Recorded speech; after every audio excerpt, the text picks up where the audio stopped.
Assalamualaikum warahmatullahi wabarakatuh. Jumpa lagi dengan saya pada malam hari ini. Alhamdulillah saya bisa datang menelusuri sejarah misteri sejarah makam Mbah Wali Abu Jarot yang terletak di Desa Prokoh, Kecamatan Wonotunggal, Kabupaten Batang. Inilah komplek pemakamannya di pemakaman umum dan bangunan komplek makamnya beliau Mbah Abu Jarot ini sangat bagus, kelihatan megah, bersih serta terawat. Keturunannya beliau masih pada hidup sampai sekarang dan masih merawatnya. Beliau seorang ulama penyebar agama Islam, berdakwah untuk menyebarkan agama Islam, mendidik, mengajar ngaji kepada masyarakat semuanya agar tahu agama Islam lebih mendalam. Dan beliau juga sangat dermawan kepada warga sekitarnya yang benar membutuhkan uluran tangan, baik materi ataupun pikirannya. Jadi beliau mendedikasikan jiwa warganya untuk agama dan bangsa kita. Kita hanya tinggal menikmatinya dan meneruskannya. Bila perlu kita harus menjaganya. Kita masuk dulu ke makam beliau. Assalamualaikum warahmatullahi wabarakatuh. Kita itu tujuannya semata-mata ziarah makam keramat, makam aulia wali-wali Allah leluhur kita, semuanya itu hanya ingin memperkenalkan sejarah-sejarah makam leluhur kita, biar kita selalu mengenang jasa-jasa beliau, para aulia wali-wali Allah leluhur kita, agar generasi penerus bangsa enggak kepaten obor ataupun kehilangan sejarahnya. Karena sejarah-sejarah kita itu sangat luar biasa hebatnya dari leluhur kita, berjuang melawan penjajah dan berjuang jiwa raganya untuk agama kita semuanya, agama Islam. Beliau berdakwah ke sana kemari untuk menyebarkan agama Islam. Mari kita generasi penerus bangsa, kita harus menjaga dan merawat cagar budaya makam-makam keramat aulia wali-wali Allah Subhanahu wa taala di Nusantara ini. Kalau bukan kita siapa lagi? Kalau bukan sekarang kapan lagi? Jangan sampai ada oknum-oknum orang yang tidak bertanggung jawab memanfaatkan makam-makam untuk kepentingannya pribadi. Jangan sampai, mari kita jaga dan rawat. Kalau bukan kita siapa lagi? Kalau bukan sekarang kapan lagi? Hendaklah kita bukan menyembah kuburan ataupun bukan menghabis kuburan. Kita perkenalkan biar orang tahu semuanya, wali-wali itu bukan hanya Wali Songo, masih banyak wali-wali. Mari kita berzikir bersama berjamaah pada bareng-bareng.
ربنا آتنا في الدنيا حسنة وفي الآخرة حسنة وقنا عذاب النار سبحان ربك رب العزة عما يصفون وسلام على المرسلين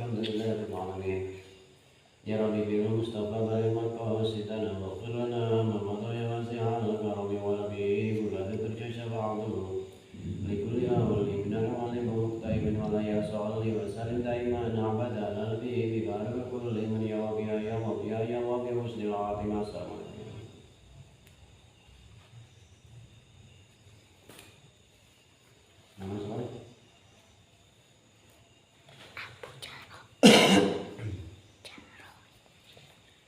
Assalamualaikum warahmatullahi wabarakatuh. Jumpa lagi dengan saya Ustadz Surya Al-Habsyi. Alhamdulillah pada malam hari ini saya bisa sowan hadir di pusaran makam Mbah Wali Abu Jarot yang terletak di Desa Brokoh, Kecamatan Wonotunggal, Kabupaten Batang. Beliau seorang tokoh leluhur sesepuh dan tokoh leluhur sini yang cikal bakalnya beliau itu dengan Syekh Anjar Kupang, Ki Ageng Anjar Kupang. Beliau bermusyawarah untuk mendirikan ataupun cikal bakal berdirinya Desa Brokoh ini, dan beliau menyebarkan agama Islam di wilayah sini dan sekitarnya. Berkat perjuangan serta jasa-jasa beliau akhirnya dikenang oleh masyarakat Brokoh ini, Kecamatan Wonotunggal, Kabupaten Batang. Kita ziarah makam leluhur ini bukan semata-mata bukan menyembah kuburan ataupun mengagungkan ataupun pengabdi kuburan, bukan. Yang jelas memperkenalkan, kita tegaskan, memperkenalkan situs makam leluhur kita, makam aulia, makam wali Allah yang ada di Nusantara ini. Makam wali Allah Subhanahu wa Ta'ala. Terkait iman dan takwa, hanya Allah. Kita beriman dan bertakwa kepada Allah Subhanahu wa Ta'ala. Saya hanya memperkenalkan situs keramat makam aulia wali-wali Allah yang ada di Nusantara ini, memperkenalkan agar generasi kita penerus bangsa gak kepaten obor ataupun kehilangan sejarah. Jadi jangan dangkal pola pikir penyembah kuburan, meminta nomor. Innamal a'malu biniat, segala perbuatan tergantung niatnya. Kalau ada orang yang berpandangan sudut pandang tentang penyembah kuburan ataupun ada yang bilang ziarah makam keramat itu mau minta nomor togel, itu pola pikir sebenarnya menggambarkan diri sendiri, sifatnya sendiri. Yang kemana-mana mintanya nomor togel, itu aja. Mulut perkataan itu menandakan perilaku diri kita sendiri yang dipaparkan, diterjemahkan dari mulut kita. Kalau dalam batin ingin bermaksiat, pasti lidah itu akan berbicara, menerjemahkan isi dalam hati kita sendiri. Jadi itu gambaran diri kita. Maka kalau bisa kita sebagai orang awam yang ingin belajar mengetahui ilmu agama Islam lebih dalam, bijaksanalah dalam menyikapinya. Lidah kita itu cerminan akhlak adab kita, sifat kita, itu aja. Kita bukan menyembah kuburan, bukan mengagungkan kuburan, menghormati napak tilas para leluhur makam aulia wali-wali Allah Subhanahu wa Ta'ala. Leluhurnya si fulan bin fulan, bukan makamnya. Ini hanya sebagai prasarana tempatnya, bukan leluhurnya loh. Kalau bukan kita, siapa lagi? Kalau bukan sekarang, kapan lagi? Mari kita generasi penerus bangsa jaga dan rawat situs-situs keramat makam aulia wali Allah yang Subhanahu wa Ta'ala yang ada di Nusantara ini, agar kita senantiasa bisa bersyukur kemerdekaan ini dengan damai, menikmati zaman sekarang itu damai. Coba zaman-zaman yang dulu, coba beliau sangat luar biasa hebatnya, tirakat sampai memperjuangkan, mengorbankan waktu, tenaga, pikiran, bahkan mungkin nyawa taruhannya untuk menyebarkan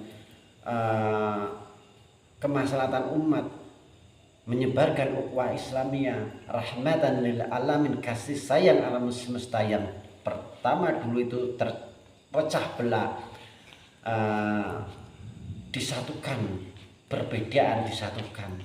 Hakikatnya kita hidup beragama itu menyatukan suatu perbedaan, bukan bercerai-berai karena perbedaan, membeda-bedakan persatuan. Kita udah bersatu dalam ukhuwah Islamiyah, di dalam rangkuman yaitu Pancasila Bhinneka Tunggal Ika. Kita udah bersatu, kenapa mau bercerai-berai? Karena pemahaman yang berbeda. Jangan picik pola pikir tersebut, jangan picik. Mari kita sebagai generasi penerus bangsa, jangan kita itu menjustis amalia ataupun perbuatan orang lain, tapi kita sendiri nggak berbuat apa-apa. Orang yang banyak omong, sok pinter, sok hebat, sok paling suci, itu biasanya nggak becus, nggak pernah melakukan apa-apa, hanya omong kosong serta sukanya dengki mengkritik orang. Itu cerminan mulut kita itu dari cerminan sifat kita. Ingat, sifat itu akan ditunjukkan dari mulut perilaku kita. Mari kita bijaksana dan mari kita cerdas dalam menyikapinya. Belajarlah ilmu agama Islam dengan lebih mendalam dan lebih benar. Jangan sambungnya saja akhirnya keminter, sok tahu, sok pinter, sok alim, sokan berzikir hanya di masjid, hanya di musola. Afdolnya berzikir bukan di masjid, bukan di musola, afdolnya di dalam kalbu kita. Tak tegaskan kayak itu. Siapapun, kalau ada orang yang bilang tentang afdolnya berzikir di masjid, ayo ketemu, kita jelaskan, paparkan semuanya. Gitu. Enak. Kita menyebarkan agama Islam dan menyebarkan, memperkenalkan makam aulia, makam keramat leluhur kita, makam aulia, wali-wali Allah Subhanahu wa taala, agar generasi penerus bangsa itu tahu, oh wilayah sini, daerah sini, desa ini ada makam keramatnya, makam wali Allah ada di sini, diletaknya di sini. Yang belum tahu akhirnya tahu, gitu. Saya itu tujuannya memperkenalkan, bukan menyembah kuburannya. Saya tegaskan itu. Jangan dangkal, ngaji baru kemarin sore bilang sok tahu, sok pinter, dangkal pola pikirnya. Demikian semuanya. Apabila ada kata-kata kurang berkenan bagi semuanya, mari kita jaga, rawat situs keramat, makam aulia, wali-wali Allah Subhanahu wa taala yang ada di Nusantara ini. Jangan sampai terlambat diakui oleh orang luar, oleh orang asing bahwa sejarah kita, leluhur kita diakui menjadi leluhur mereka. Kita baru kelojotan, kepanasan saat ini, sok paling suci, anti semuanya, anti ziarah makam keramat. Nanti suatu saat udah diakui negara lain baru ribut, ini leluhur kita, sok tahu, sok munafik itu. Mari kita jaga dan rawat bareng-bareng, guyub rukun sengguyun. Saya Ustadz Surya Lapsi. Apabila ada kata-kata kurang berkenan bagi semuanya, saya mohon maaf yang sebesar-besarnya. Hanya ini edukasi untuk memperkenalkan situs makam keramat, makam aulia, wali-wali Allah Subhanahu wa taala yang ada di Nusantara ini. Apabila ada kata-kata kurang berkenan, sekali lagi saya mohon maaf yang sebesar-besarnya. Saya akhirul kalam, wabillahi taufik wal hidayah. Wassalamualaikum warahmatullahi wabarakatuh.